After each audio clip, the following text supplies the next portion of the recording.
ईश्वर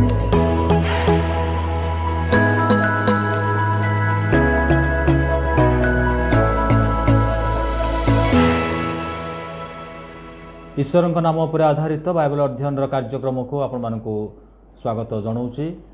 मु रेवरेंड अभिराम सिंह मो सहित प्रभुंकर दास रंजन विश्वास अच्छा प्रत्येक श्रोता बंधु मानू आम हृदय कृतज्ञता और नमस्कार जनाऊँ।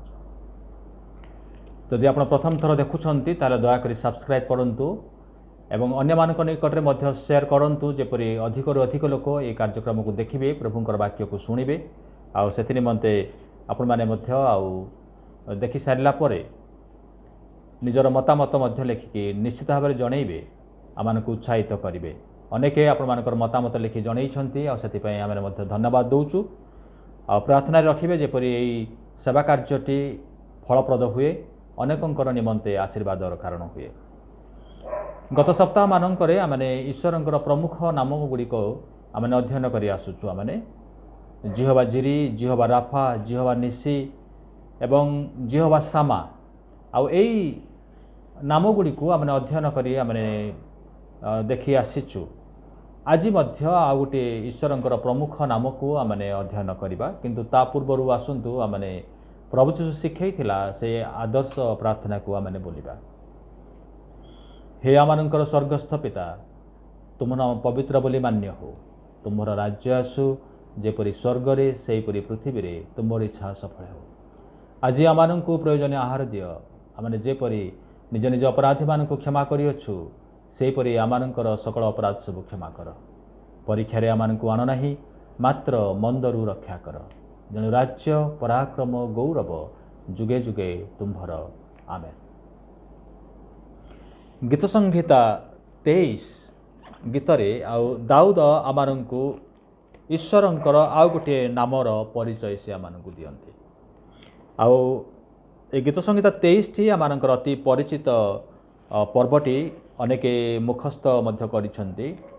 तथापि एठी जे सदाप्रभु परमेश्वरंकर आउ गोटे नाम को उल्लेख करा जाइछि हुएत अनेक हुएत जानि नथिबे। आउ सेति आसु आमाने ए दाऊदंकर गीत 23 अध्याय को आमाने पाठ करिबा एवं सेथिरु आमाने अध्ययन करिबा। दाऊदंकर गीत। सदाप्रभु मोहर प्रतिपालक, मोहर अभाव हेब नाही। से कोमल तृणमय स्थान रे मते शयन करांती, से स्थिर जल पाखे पाखे मते कढ़ाई नियंती। से मो प्राण को सुस्थ करंती, से अपना नाम सकाशु धर्मपथरे मते कढ़ाई नियंती। एणु मु मृत्यु छारूप उपत्यका दे गमन कले हें कौनसी आपद को भय करिबे नाही। कारण तुम्भे मोहर सहवर्ती, तुम्भर पांचन और तुम्भर बाड़ी मते सांत्वना दियंती। तुम्भे मो शत्रुगणक साक्षात मो सम्मुखरे मेज सजाऊछ। तुम्भे तैलरे मो मस्तक सिक्त करियछ, मो पानपात्र उछुली पड़ुअछि। निश्चय मंगल और दया मोहर जीवन जाए, मोहर पश्चातगामी हेब। पुणी मु सर्वदा सदाप्रभुंक गृहरे बास करिबी। प्रभुंकर वाक्य आमने पढ़ीछु। प्रभु प्रत्येकंकु आशीर्वाद करंतु। एठी दाऊद सदाप्रभु परमेश्वर को आउ से मेषपालक बा प्रतिपालक भाव रे आउ से वर्णना करुछंती। जेहेतु दाऊद तांकर निजर अनुभूति मध्यरे जेहेतु से मध्य जड़े मेषपालक थिले एवं मेषपालक कौन सब करती मेष मान निमंते आउ से मेषपालक सहित सदाप्रभुंकर कार्य को आउ से अनुध्यान करी आउ ए कथा को से विचार कले जे सदाप्रभु मध्य जड़े मेषपालक, से मध्य जड़े प्रतिपालक जे कि प्रतिपालन करती। आउ से निमंते से कहले the Lord is my shepherd. Every भाषा रे ताहाको जिहोवा रोही बोली लिखा जाइछि। से आमानंकर मेषपालक। तेबे एई जो मेषपालक शब्दटी प्रथमे दाऊद आउ ताकु व्यवहार करनथिले, किंतु जदि आमने आदि पुस्तक तार 48 अध्यायर 15 पद को जदि आमने आउ पढ़िबा, सेठी जाकुब जोसेफंको एवं तांकर संतान माननकु जतबेले से आशीर्वाद करिया पई जाउछंती, सेही समय रे आउ एई शब्दटी सदाप्रभुंक सदाप्रभु उद्देश्य से व्यवहार करथिले। इंग्रजी रे लिखा अछि the God before whom my fathers Abraham and Isaac walked, the God who has been my shepherd all my life to this day, the God who has been my shepherd all my life to this day।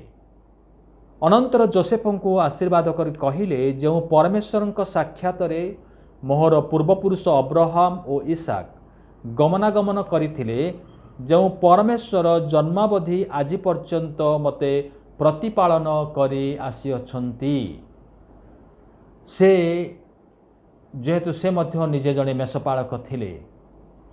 सदाप्रभु परमेश्वर को तांकर जत्न को वर्णना करिया पई, तांकर सुरक्षा को वर्णना करिया पई, तांकर परिचालनार क्षमता को वर्णना करिया पई से ए गोटे शब्द को आ से जानिले जोड़ा तांकर अति परिचित थिला, सेटा होची मेषपालकर कार्य। आउ से सेतिपाई से सदाप्रभु को आउ से मेषपालक भाव आउ से व्याख्या करुछन्ते जे आमानंकर सदाप्रभु से आमानंकर प्रतिपालक अटन्ते। The Lord is our shepherd. गीत संहिता 23 गीत को जदि आमे देखिबा जे एठी दाऊद आउ से सदाप्रभुंकर गुण गुड़ी को तांकर चरित्र गुड़ी को आउ से वर्णना करुछन्ते विभिन्न नाम नेकरी। 6टी पद अछि आ 6टी पदरे आमे देखिबा जे ईश्वरंकर विभिन्न नाम गुड़िक मध्य एई गीतटी रे आउ अंतर्भुक्त अछि। आ से सब सदाप्रभु जिहोवा रोही से कथा को प्रमाण करुछि। तेणु आसु आमे आ समय नष्ट न करिकी आमे जीवा प्रथम विषय। आउ दाऊद कहन्ति Jehovah Rohi our God shepherds our life, जे से सदाप्रभु परमेश्वर जे कि प्रतिपालक परमेश्वर आमानंकर जीवनर प्रतिपालक अटंती, से आमानंकु प्रतिपालन करंती। एक पदर लेखा अछि सदाप्रभु मोहर प्रतिपालक। एई गीतटी रे केवल आमाने देखुचु मोहर मोर आ ए प्रकार शब्द सब रहिछि, तुम्भर बा तुममानंकर से विषय एठारे लेखा जाय नहीं। दाऊद से निजर व्यक्तिगत जीवन विषय रे से साक्ष्य दियंती जे तांकर जीवन रे सदाप्रभु प्रतिपालक हे आसीछन्ति, आ से आमानंकर जीवनर मध्य प्रतिपालक अटंती। आ जति से प्रतिपालक अटंती ताहले आमानंकर आ अभाव हेबो नाही।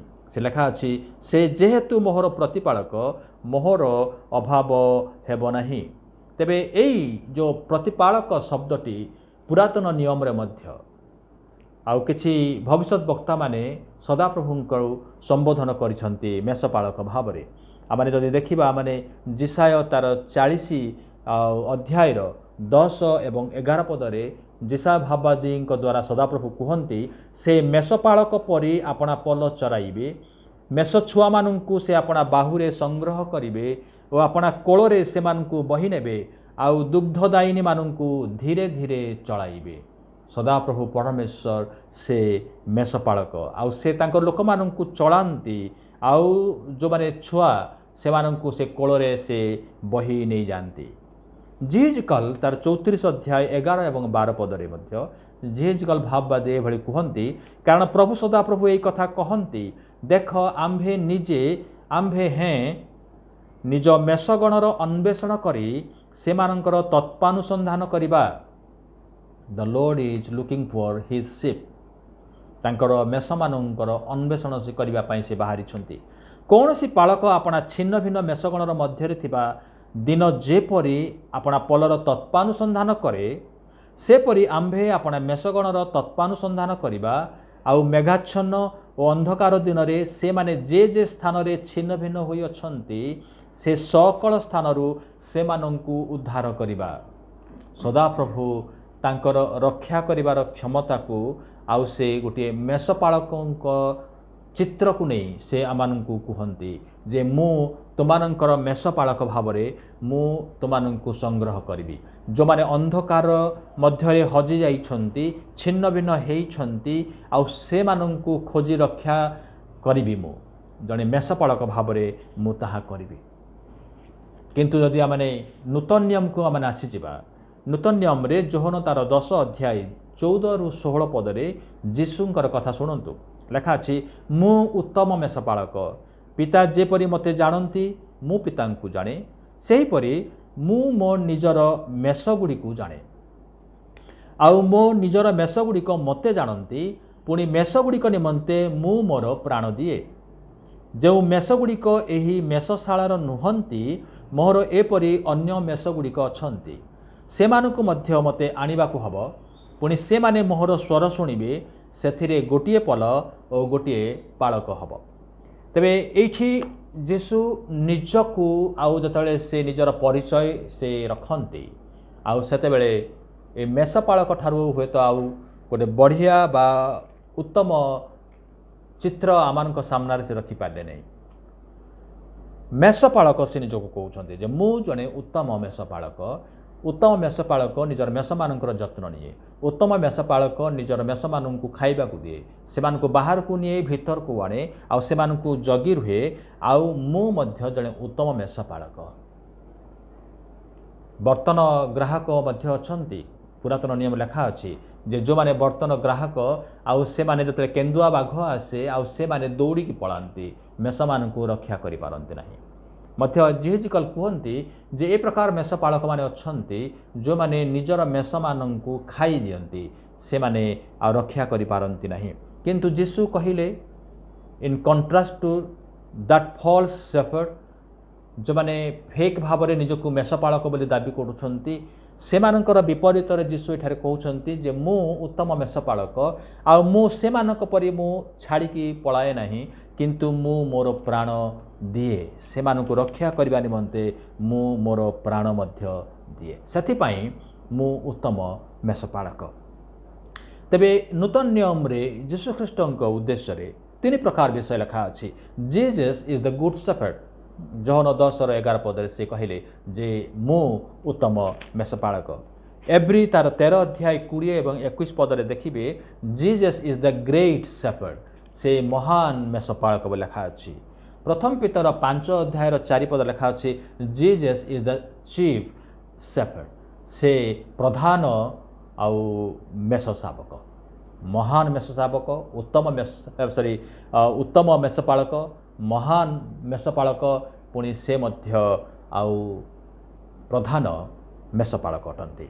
तेबे जदि से मेषपालक ताले मेष माने निश्चित भाव अछंती मेष जदि नाही ताले मेषपालक मध्य नाही। तेबे ईश्वर जदि आमानकर जिह्वा रोही से जदि आमानकर मेषपालक ताहले से काहाकू मेष भाव से व्याख्या करुछंती। आउ एठी जदि आम देखिबा जिसाय तार 53:6 पदरे लेखा अछि जिसा भावदी द्वारा ए वाक्य लेखा अछि आम्भे माने समस्ते मेषगण तुल्य विपथगामी होइअछु आमाने प्रत्येके आपणा आपणा बाट आड़े फेरिअछु आउ सदा प्रभु आम्भ समस्तंकर अपराध ताहांको उपरे बर्ताई अछंती। जिसाय देखिले सदा प्रभु जदि से मेषपालक ताले आम्भे माने तांकर मेष आमाने मेष जेपरी आउ बाट बणा कि चली जाए आमाने मध्य विपथगामी होइअछु। गीत संहिता 100 गीतर तार 3 पदर लेखा अछि आम्भे माने ताहांकर लोक ओ ताहांक चरास्थानर मेष we are the sheep of his pasture तांकर चरास्थानर मेष आमाने। जौन 10 अध्याय जीशु कहती मोर मेष माने मोहर स्वर शुणती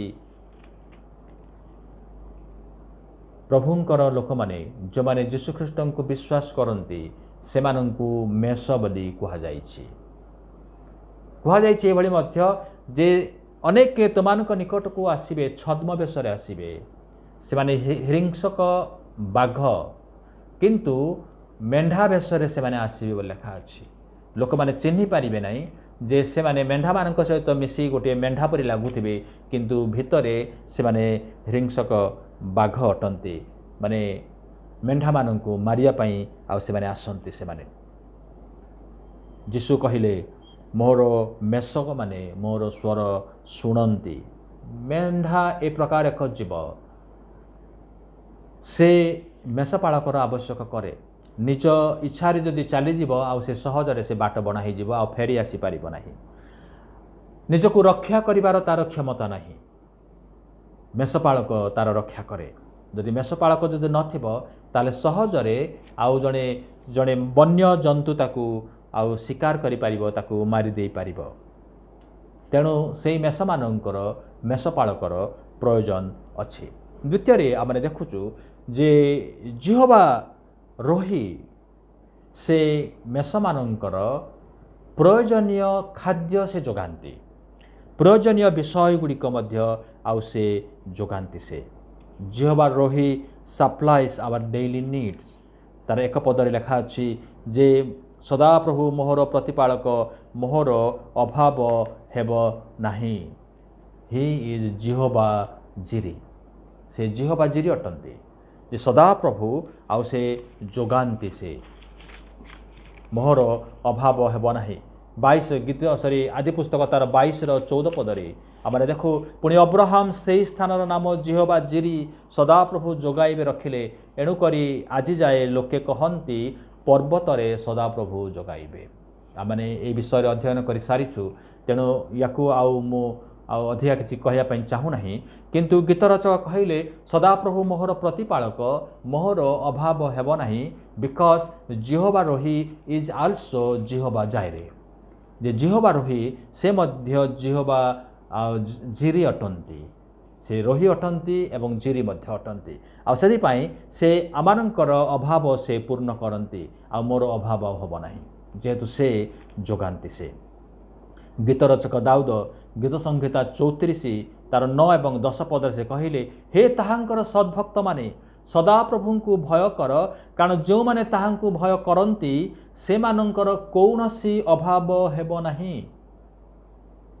जो माने सदाप्रभु को भय करती से मानंकर कौनसी अभाव हेब नाही इवेन जुबा सिंह मानंकर अभाव हब ओ क्षुधारु क्लेश हब मात्र जो माने सदाप्रभुंकर अन्वेषण करती से मानंकर कौनसी मंगल विषय अभाव नोहिब सदाप्रभु को जो माने प्रतिपालक भाव में ग्रहण करती विश्वास करती आ से मानंकर आवश्यकता पूर्ण करती जड़े मेषपालक से जाने जे तार मेष निमंते कौटी खाइबा को मिलेबो कौटी घास अच्छी आउ से घास निकट को ताकू नहीं जाए जेपरी से आउ ताकू पेट पूरा से खाई बसे ही इज जिहोवा जिरी तेणु आमानंकर विश्वासर पिता अब्राहम परी एवं दाऊदंक परी मध्य से जिहोवा रोही उपरे आमरे विश्वास स्थापन करने आवश्यक कारण से जिहोवा रोही से जिहोवा जिरी अटंती। तृतीय आम देखुचु जे जिहोवा रोही सुदेश आवर बॉडी एंड सोल जे से आमानंकर शरीर एवं प्राण को मध्य से सुस्थ करती तार अर्थ कौन जे लेखा अच्छी 2 पदरे से कोमल तृणम स्थान रे मते शयन करांती से स्थिर जल पाखे पाखे मते कढ़ाई नियंती ही इज जिहोवा शालोम बोली कहा जाउची।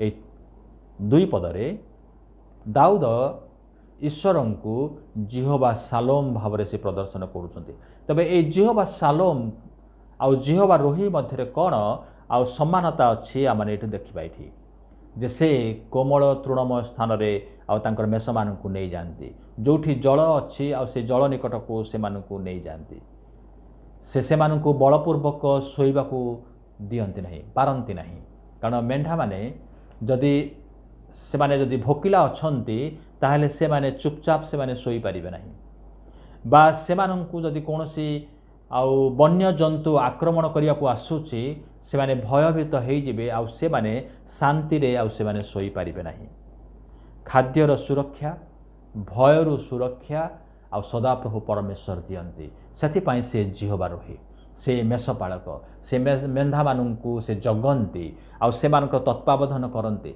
से मानकर जत्न नियंती जेपरिक से माने शांति रे आउ से माने शयन करिवे से माने स्थिर जल पाखे पाखे से माने जिवे एवं तृणमय स्थान रे से माने सोई पारिवे से माने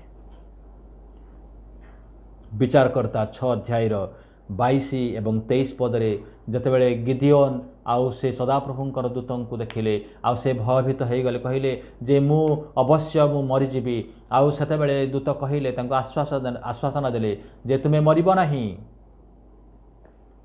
ଆଉ ସେତେବେଳେ ଗିଦିଓନ୍ ଏକ ଯଜ୍ଞବେଦୀ ନିର୍ମାଣ କରୁଛନ୍ତି ଆଉ ତାର ନାମ ଜିହୋଭା ସାଲୋମ ବୋଲିକି ରଖିଲେ, ସଦାପ୍ରଭୁ ମଙ୍ଗଳ ସ୍ୱରୂପ ବୋଲି ସେ ରଖିଲେ। ସେ ସଦାପ୍ରଭୁ ସେ ମୋର ମଙ୍ଗଳ କରନ୍ତି, ମୋତେ ଶାନ୍ତିରେ ବାସ କରିବା ପାଇଁ ସେ ଦିଅନ୍ତି। ଏଇଠି ଗୀତ ରଚକ ଦାଉଦ ମଧ୍ୟ ସେ କହୁଛନ୍ତି ଯେ ସେ ମୋର ଜିହୋଭା ରୋହି ଅଟନ୍ତି, ମୋର ପ୍ରତିପାଳକ ଅଟନ୍ତି, ଆଉ ସେ ମଧ୍ୟ ଜିହୋଭା ସାଲୋମ ଅଟନ୍ତି। ମୁଁ ଯେପରି ଶାନ୍ତିରେ ମୁଁ ଶୟନ କରିବି ଆଉ ସେଥି ନିମନ୍ତେ ସେ ମୋତେ ଜଗି ରୁହନ୍ତି ଏବଂ ମୋର ମଙ୍ଗଳ ବିଷୟ ମୋତେ ସେ ପ୍ରଦାନ କରନ୍ତି। କିନ୍ତୁ ଏହି ମଙ୍ଗଳ ବିଷୟ ଯଦି ଆମେ ଦେଖିବା ବା ଶାନ୍ତି କଥା ଯଦି ଆମେ ଦେଖିବା, ଆତ୍ମିକ ଭାବରେ ଦେଖିବା, ଯୀଶୁଖ୍ରୀଷ୍ଟ ଆଉ ତାକୁ ଫୁଲଫିଲ୍ କରୁଛନ୍ତି। ରୋମୀ ତାର 5 ଅଧ୍ୟାୟର 1 ପଦରେ ଆଉ ଆମେ ପଢ଼ୁଛୁ ଯେ ଅତେ ବିଶ୍ୱାସ ଦ୍ୱାରା ଧାର୍ମିକ ଗଣିତ ହେବାରୁ ଆମମାନେ ଆମମାନଙ୍କର ପ୍ରଭୁ ଯୀଶୁଖ୍ରୀଷ୍ଟଙ୍କ ଦ୍ୱାରା ଈଶ୍ୱରଙ୍କ ସହିତ ଶାନ୍ତିରେ ଅଛୁ। We are at peace with God। ଈଶ୍ୱରଙ୍କ ସହିତ ଆମେ ଶାନ୍ତିରେ ଅଛୁ। ଆମମାନଙ୍କ ପାଇଁ ଆଉ କୌଣସି ଖତରା ନାହିଁ, କୌଣସି ବିପଦର ସଂକେତ ଆଉ ନାହିଁ, କାରଣ ଜିହୋଭା ରୋହି ଆମମାନଙ୍କ ସହିତ ଅଛନ୍ତି। ସେ ଆମମାନଙ୍କର ଶାନ୍ତି ଆଉ ଅଟନ୍ତି ସେ। କିନ୍ତୁ ଅନେକ ସମୟରେ ଏହି ଶାନ୍ତି ଆମମାନଙ୍କର ଜୀବନରୁ ଚାଲିଯାଏ। କେତେବେଳେ ଚାଲିଯାଏ ନା ସାଂସାରିକ ଚିନ୍ତା ଯେତେବେଳେ ଆମମାନଙ୍କ ନିକଟକୁ ଆସେ, ଆଉ ଏ ସାଂସାରିକ ଚିନ୍ତା ଆମମାନଙ୍କୁ ଦାବି ଦିଏ ଆଉ ଆମମାନଙ୍କ ଠାରୁ ଶାନ୍ତିକୁ ଆନନ୍ଦକୁ ହରଣ କରି ନିଏ। ଆମମାନେ ଶାନ୍ତିରେ ଆଉ ଶୟନ କରିପାରିନଥାଉ। ଆମମାନେ ସେଥିପାଇଁ ଯୀଶୁ ମାଥ୍ୟୁ 6 ଅଧ୍ୟାୟରେ ତାଙ୍କର ପାର୍ବତ୍ୟ ଉପଦେଶ ସମୟରେ ଆଉ ସେ କହିଲେ, ଚିନ୍ତା କର ନାହିଁ। କେହି କେବେ ଚିନ୍ତା କରି କରି କ'ଣ ଆପଣାର ମାନେ ଆୟୁର ଗୋଟିଏ ଦଣ୍ଡ କ'ଣ ବଢ଼େଇ ପାରିଛି? କେହି ନୁହନ୍ତି। ଚିନ୍ତା କଲେ ଆମମାନଙ୍କ ଶରୀର ପୁଣି ଖରାପ ହୋଇଯାଏ। ପ୍ରେରିତ ପାଉଲ ଫିଲିପି ତାର 4 ଅଧ୍ୟାୟ 6 ଏବଂ 7 ପଦରେ ମଧ୍ୟ ସେ କହିଲେ, କୌଣସି ବିଷୟରେ ଚିନ୍ତିତ ହୁଅ ନାହିଁ, କିନ୍ତୁ ସମସ୍ତ ବିଷୟରେ ପ୍ରାର୍ଥନା ଓ ବିନତି ଦ୍ୱାରା ଧନ୍ୟବାଦ ସହ ତୁମମାନଙ୍କର ନିବେଦନ ସବୁ ଈଶ୍ୱରଙ୍କ ନିକଟରେ ଜଣାଅ। ସେଥିରେ ସମସ୍ତ ବୋଧର ଅଗମ୍ୟ ଯେ ଈଶ୍ୱରଙ୍କ ଶାନ୍ତି ତାହା ତୁମମାନଙ୍କ ହୃଦୟ ଓ ମନକୁ ଖ୍ରୀଷ୍ଟ ଯୀଶୁଙ୍କ ସହଭାଗିତାରେ ସୁରକ୍ଷା କରି ରଖିବ। ଶାନ୍ତି କେତେବେଳେ ଆସିବ? ଯେତେବେଳେ ଚିନ୍ତା ଚାଲିଯିବ।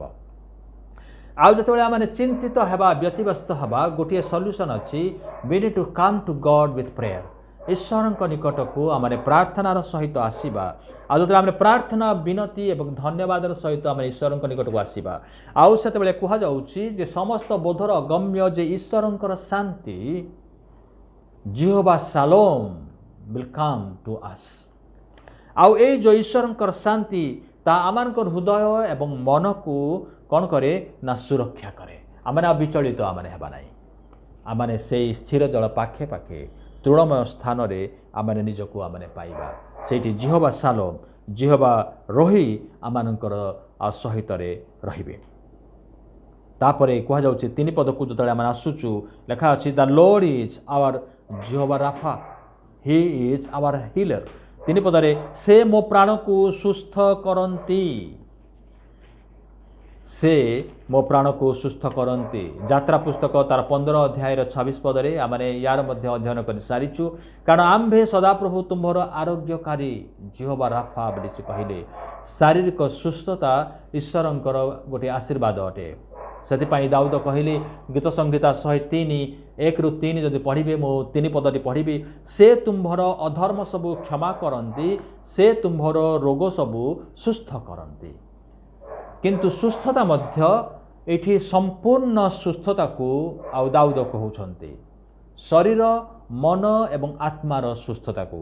ସେ କୁହନ୍ତି ସେ ମୋ ପ୍ରାଣକୁ ସୁସ୍ଥ କରନ୍ତି। କେବଳ ଶରୀରକୁ ସୁସ୍ଥ କରନ୍ତି ତାହା ନୁହଁ, କିନ୍ତୁ ସେ ମୋ ପ୍ରାଣକୁ ମଧ୍ୟ ସୁସ୍ଥ କରନ୍ତି। ଗୀତ ସଂହିତା 19 ଅଧ୍ୟାୟ 7 ଏବଂ 8 ପଦରେ ଦାଉଦ ଲେଖିଲେ, ସଦାପ୍ରଭୁଙ୍କ ବ୍ୟବସ୍ଥା ସିଦ୍ଧ, ପ୍ରାଣର ସ୍ୱାସ୍ଥ୍ୟଜନକ। ସଦାପ୍ରଭୁଙ୍କ ପ୍ରମାଣ ବାକ୍ୟ ଅଟଳ, ଅଳ୍ପ ବୁଦ୍ଧିର ଜ୍ଞାନଦାୟକ। ସଦାପ୍ରଭୁଙ୍କର ବିଧି ସବୁ ଯଥାର୍ଥ, ଚିତ୍ତର ଆନନ୍ଦଜନକ। ସଦାପ୍ରଭୁଙ୍କର ଆଜ୍ଞା ନିର୍ମଳ, ଚକ୍ଷୁର ଦୀପ୍ତିଦାୟକ। ସଦାପ୍ରଭୁଙ୍କର ବ୍ୟବସ୍ଥା এই ସବୁକୁ ସୁସ୍ଥ କରେ। ଆମମାନଙ୍କର ପ୍ରାଣକୁ ସୁସ୍ଥ କରେ, ଆମମାନଙ୍କ ଶରୀରକୁ ସୁସ୍ଥ କରେ, ଆମମାନଙ୍କର ହୃଦୟକୁ ମଧ୍ୟ ସୁସ୍ଥ କରେ, ଆମମାନଙ୍କର ବିବେକ ଆମମାନଙ୍କର ବୁଦ୍ଧିକୁ ମଧ୍ୟ ସୁସ୍ଥ କରେ, ଆମମାନଙ୍କର ଚକ୍ଷୁକୁ ନିର୍ମଳ କରେ। He is our healer. ସେ ଆମମାନଙ୍କର ଆରୋଗ୍ୟକାରୀ, ସେ ଜିହୋବା ରାଫା ଅଟନ୍ତି। ତାପରେ ଆମେ ଦେଖୁଛୁ 3 ପଦରେ ଜିହୋବା ରୋହି ଶୋସ୍ ଦ ପାଥ୍ ଅଫ୍ ରାଇଚିୟସନେସ୍। ସେ ଧାର୍ମିକତାର ପଥ ଆମମାନଙ୍କୁ ଦେଖାନ୍ତି। ଜଣେ ମେଷପାଳକ ସେ ସଠିକ୍ ରାସ୍ତାରେ ତାଙ୍କର ମେଷମାନଙ୍କୁ କଢ଼େଇକିରି ନିଏ।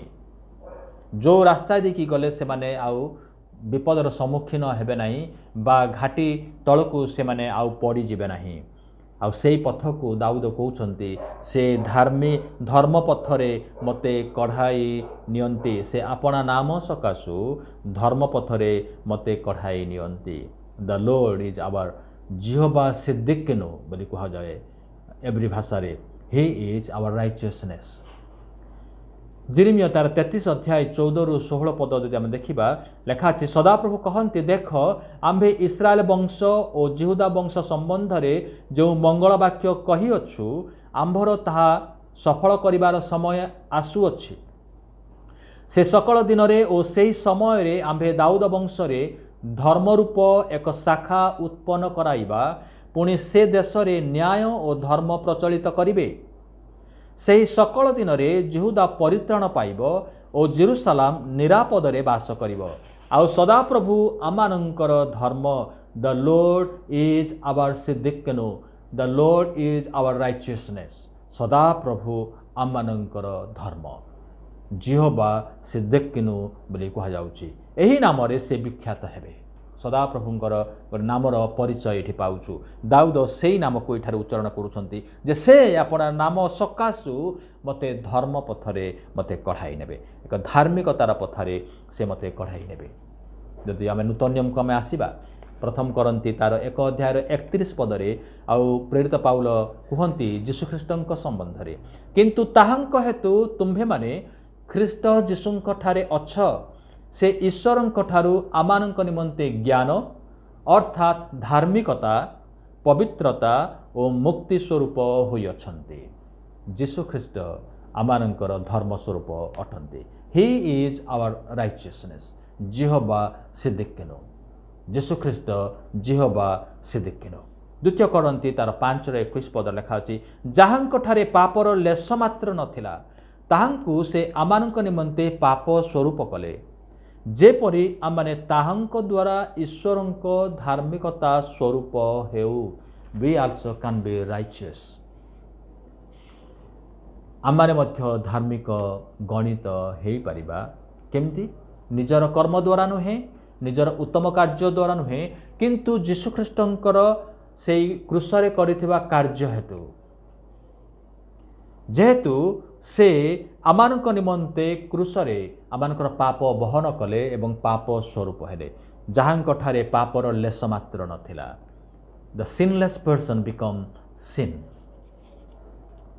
ସେ ପାପ ସ୍ୱରୂପ ହେଲେ, ପାପୀ ହେଲେ ନାହିଁ, କିନ୍ତୁ ପାପ ସ୍ୱରୂପ ହେଲେ, ଯେପରି ଆମମାନେ ତାହାଙ୍କର ଧାର୍ମିକତାକୁ ଆମେ ଲାଭ କରିବା। ତାପରେ ଆମେ ଆଗେଇ ଯାଉଛୁ ଆମେ ଯେ ଜିହୋବା ରୋହି strengthens us from fear and evil। ଯେ এই ଜିହୋବା ରୋହି ସଦାପ୍ରଭୁ ଆମମାନଙ୍କର ପ୍ରତିପାଳକ, ସେ ଆମମାନଙ୍କର ଭୟ ସମୟରେ, ବିପଦର ସମୟରେ ଆମମାନଙ୍କୁ ଶକ୍ତିଯୁକ୍ତ କରନ୍ତି। ଦ ଲୋର୍ଡ ଇଜ୍ ଜିହୋବା ସାମ୍ମା ବୋଲି କୁହାଯାଏ। ଦ ଗଡ୍ ଇଜ୍ ଦେୟାର। ସେ ଅଛନ୍ତି, ସେ ଅଛନ୍ତି, ସେ ତହିଁରେ ବିଦ୍ୟମାନ। ଆମେ ପଢ଼ିଥିଲୁ ଜିହିଜିକଲ 48 ଅଧ୍ୟାୟର 35 ପଦରେ, ନାଇଁ କି, ସଦାପ୍ରଭୁ ତହିଁରେ ବିଦ୍ୟମାନ, ଜିହୋବା ସାମ୍ମା। ଗତ ସପ୍ତାହର ଅଧ୍ୟୟନକୁ ଯଦି ମନେ କରୁଥିବେ, ତେବେ ଏଇଠି ଦାଉଦ ମଧ୍ୟ ଆଉ ସେଇ ପ୍ରକାର ଏକ ଶବ୍ଦ ଏଠାରେ ବ୍ୟବହାର କରୁଛନ୍ତି। ଆଉ 4 ପଦରେ ଲେଖା ଅଛି ଯେ ଏଣୁ ମୁଁ ମୃତ୍ୟୁ ଛାୟା ରୂପ ଉପତ୍ୟକା ଦେଇ ଗମନ କଲେ ହେଁ କୌଣସି ଆପଦକୁ ଭୟ କରିବି ନାହିଁ। ମେଣ୍ଢାମାନଙ୍କ ପାଇଁ ବିପଦ ରହିଛି, ଆଉ ଯାହାକୁ ସେମାନେ ଜାଣିପାରନ୍ତି ନାହିଁ, ଆଉ ସେଥିପାଇଁ ସେମାନେ ଚାଲିଯାଆନ୍ତି ଆଉ ପଡ଼ିଯାଆନ୍ତି विपदग्रस्त हुअन्ति किंतु दाऊद कहिले कारण तुम्भे मोहर सहवर्ती मु आ भय करिबि नाही विपद अछि किंतु मु भय करिबि नाही कारण तुम्भे अछ you are there you are Jehovah Shammah जे सदा प्रभु मो आंभ सहित अछंती से विद्यमान अछंती। गीत संहिता 118 7 पदरे दाऊद कहिले सदा प्रभु मोहर सपक्ष से मोहर सहित रे से अछंती से जिहोवा सामा जिहोवा रोही किंतु से जिहोवा सामा मध्य से मेषपालक मेषमानंकर पाखे पाखे आउ से रुहंती सेमानंकु छाड़िकी से पलांती नहीं विपदर समय मध्य से सेमानंक निकट रुहंती सेमानंकु रक्षा करंती। तापरे आमे देखुचो 5 पदरे Jehovah Rohi saves us from our enemies the Lord is our banner जे जिहोवा निसी को आमे देखुचु 5 पदरे तुम्भे मो शत्रुगणक साक्षात रे मो सम्मुखरे मेज सजाउअछ तुम्भे तैलरे मो मस्तक सिक्त करिअछ मो पानपात्र उछोली पड़ुअछि जतले शत्रु सामनारे अछि मते से हारिबाकू दियंती नाही किंतु से शत्रुर सम्मुखरे आ मते से भोजरे से बसांती प्रभुंक भोजरे से बसांती आउ से कहती जे से तैलरे मो मस्तक सिक्त करती आ मोर पानपात्र उछली पड़ुचे मंगल दान गुड़िक उछली पड़ुचे प्रभुंकर अनुग्रह दया उछली पड़ुचे तांकर आशीर्वाद उछली पड़ुचे कारण से आउ से मते दियंती आउ से मते जय प्रदान करती शत्रु सम्मुखरे मते हारिबाकू दियंती नाही। यात्रा 17 अध्याय 15 रु 16 पदे तहिरे मूसा गोटे बेदी निर्माण करी तहिर नाम जिहोवा निसी सदा प्रभु मोहर ध्वजा रखिले से आमानंकर विजय परमेश्वर से जय प्रदान करते। शेष आम देखुचु Jehovah Rohi secures our life now and for ever more से मेषपालक केवल आज आम रक्षा करती ताहा नुह किंतु चिरकाल पाए मध्य से सुरक्षा दियंती। 6 पद लेखा अछि निश्चय मंगल और दया मोहर जीवन जाए मोहर पश्चातगामी हेब पुणी मु सर्वदा सदा प्रभुंक गृहरे वास करिबी द लॉर्ड इज आवर जिहोवा रोही and he is eternal shepherd से चिरकाल निमंते आमानंकर प्रतिपालक अटंती सेथिपाई दाऊद कहिले जे सबुदिन पाई सर्वदा मु सदा प्रभुंक गृहरे मु वास करिबी आउ ए सबु मंगल आउ दया चिरकाल मोहर पश्चातवर्ती हेब कारण मु सदा प्रभुंक सहित चिरकाल मु रहिथिबी। वास्तव रे आमानंकर प्रतिपालक आमानंकर मेषपालक परमेश्वर एई जीवन रे ही केवल मेषपालक नुहंती किंतु चिरकाल निमंते अनंत काल निमंते से आमानंकर प्रतिपालक परमेश्वर से जिहोवा रोही अटंती। जोहन तार 10 अध्याय 27 रु 30 पदरे जीशु कहिले मो मेष सबु मोहर स्वर शुणती मो सेमानंकु जाने आउ सेमाने मोहर पछे पछे चालंती पुणी मु सेमानंकु अनंत जीवन दिए I give them eternal life से अनंत जीवन दियंती कारण से अनंत कालीन पिता अटंती से अनंत कालीन मेषपालक अटंती आउ कहती आउ से माने कदापि केबे हे विनष्ट हेबे नाही it is his promise to us जे आमाने आउ नष्ट हेबा नाही आमाने विपद रे पड़िले मध्य आमाने आउ नष्ट हबा नाही सेठी आमार विनाश आउ हबा नाही कारण से आमानंकर सहित रे अछंती पुणी केही मो हस्तरु से मानंकु हरण करिबो नाही मोहर पिता मते जहा देई अछंती ताहा सबुठारु बहुमूल्य। एई कथा को ए वाक्य को आपण स्मरण रखंतु जे you are precious in the hand of God. जीशु कहते कथा मु कहू नाही जीशु कहउछंती जे मोहर पिता मते जहा देइछंती ताहा सबुठारु बहुमूल्य आउ पितांक हस्तरु केही ताहा हरण करी नहीं पारे नाही। You and I are in the hand of God आमाने समस्ते आमाने से पिता ईश्वरंकर हस्त मुठारे अछु आमाने आ जीशु कहउछंती केही हेले आमानंकु पिता ईश्वरंकर हातरु छड़ेई करी नहीं पारिबे नाही। आ जीशु कहंती जे आमाने ତାଙ୍କ ହସ୍ତରେ ଥିବା ଏକ ବହୁମୂଲ୍ୟ ବିଷୟଠୁ ସବୁଠାରୁ ବହୁମୂଲ୍ୟ that is why he doesn't want to lose you. ସେ ଆପଣଙ୍କୁ ହରାଇବା ପାଇଁ ସେ ଚାହାନ୍ତି ନାହିଁ। ଆପଣଙ୍କର କ୍ଲେଶରେ ଆପଣଙ୍କର ବିପଦ ସମୟରେ ସେ ଆପଣଙ୍କୁ ରକ୍ଷା କରନ୍ତି, କାରଣ ସେ ଆପଣଙ୍କୁ ଆଉ ଏଇ ଜଗତରେ ହଜିଯିବା ପାଇଁ ବିନଷ୍ଟ ହେବା ପାଇଁ ସେ ଚାହାନ୍ତି ନାହିଁ। ସେ ଜିହୋବା ରୋହି ଅଟନ୍ତି, ସଦାପ୍ରଭୁ ଆମମାନଙ୍କର ପ୍ରତିପାଳକ। ଆମେ ସେଇ ଦାଉଦଙ୍କର ଗୀତକୁ ଆମେ ଆଉ ଥରେ ବୋଲିବା, ଆଉ ଥରେ ଆମେ ନିଜ ଜୀବନରେ ଆପ୍ଲାଏ କରିବା, ଗୋଟିଏ ପରେ ଗୋଟିଏ ପଦକୁ ଆମେ କହିଯିବା, ଆଉ ଆମେ ଚିନ୍ତା କରିବା ଯେ ସେଇ ସଦାପ୍ରଭୁ ଯଦି ମୋର ପ୍ରତିପାଳକ, ମୋର ଅଭାବ ହେବ ନାହିଁ, ମୋର ରୋଗ ମୋତେ ଆଉ ନଷ୍ଟ କରିବ ନାହିଁ, ମୁଁ ଆଉ এই ଜଗତରେ ନଷ୍ଟ ହେବି ନାହିଁ, କାରଣ ସେ ସୁସ୍ଥକାରୀ ପରମେଶ୍ୱର, ସେ ଶାନ୍ତି ଦେବା ପରମେଶ୍ୱର। ମୁଁ ବ୍ୟତିବ୍ୟସ୍ତ ହେବି ନାହିଁ, କାରଣ ସେ ମୋ ସହିତ ଅଛନ୍ତି, ମୋତେ ସେ ପରିତ୍ୟାଗ କରିନାହାନ୍ତି। ପ୍ରିୟ ଭାଇ ଏବଂ ଭଉଣୀମାନେ, ଯେଉଁମାନେ ମୋର ସ୍ୱର ଶୁଣୁଛନ୍ତି, ପ୍ରଭୁ ହୁଏତ ଆପଣଙ୍କୁ କଥା କହିବା ପାଇଁ ଚାହାନ୍ତି ଯେ ସେ ଆପଣଙ୍କର ପ୍ରତିପାଳକ। ଆପଣଙ୍କର ଏ ଦୁର୍ଦିନ ସମୟରେ, ଏ ସମସ୍ୟା ବହୁଳ ଜୀବନରେ ବ୍ୟତିବ୍ୟସ୍ତ ଥିବା ସମୟରେ, ରୋଗ କଷ୍ଟରେ ଥିବା ସମୟରେ ମଧ୍ୟ ସେ ଆପଣଙ୍କ ସହିତ ଜିହୋବା ସାମା ହେଇକି ଅଛନ୍ତି, ଜିହୋବା ରାଫା ହେଇକି ଅଛନ୍ତି, ଜିହୋବା ଶାଲୋମ ହେଇକି ଅଛନ୍ତି। ମନରେ ଶାନ୍ତି ଦେବା ନିମନ୍ତେ, ଆନନ୍ଦ ଦେବା ନିମନ୍ତେ ଯାହା ଶୈତାନ ଆପଣଙ୍କଠୁ ହରଣ କରି ନେଇଛି, ଆଉ ତାହା ସେ ଫେରାଇ ଦେବା ପାଇଁ ଚାହାନ୍ତି, କେବଳ ଆଜି ପାଇଁ ନୁହେଁ କିନ୍ତୁ ଚିରକାଳ ନିମନ୍ତେ। ଆଉ ସେ ଆମମାନଙ୍କର ସହିତରେ ରହିବା ପାଇଁ ସେ ପ୍ରତିଜ୍ଞା କରିଛନ୍ତି। ଆସୁ ଆମେ ପ୍ରାର୍ଥନା କରିବା। ପ୍ରିୟ ପ୍ରଭୁ, ଆମେ ଧନ୍ୟବାଦ ଦେଉଛୁ ତୁମର ପ୍ରତିଜ୍ଞାର ବାକ୍ୟ ନିମନ୍ତେ। ପ୍ରତ୍ୟେକଙ୍କ ନିମନ୍ତେ ପ୍ରଭୁ ଏ ବାକ୍ୟକୁ ତୁମେ ସିଦ୍ଧ କରୁଛ। ଯେଉଁମାନେ ଏ ସ୍ୱର ଶୁଣୁଛନ୍ତି ପ୍ରଭୁ, ସେମାନଙ୍କର ଅନ୍ତରରେ ତୁମେ କାର୍ଯ୍ୟ କର, ସେମାନଙ୍କର ଜୀବନରେ ସ୍ୱର୍ଗୀୟ ଶାନ୍ତି ଏବଂ ଆନନ୍ଦ ଦିଅ, ଏବଂ ବିଶେଷ କରି ପ୍ରଭୁ ତୁମର ପରିଚୟ ସେମାନଙ୍କୁ ଦିଅ, ଯେପରି ସେମାନେ ତୁମକୁ ଗଭୀର ଭାବରେ ଏବଂ ବ୍ୟକ୍ତିଗତ ଜୀବନରେ ପ୍ରଭୁ ତୁମକୁ ଜାଣିବେ। ପ୍ରଭୁ ତୁମେ ଦୟା କର।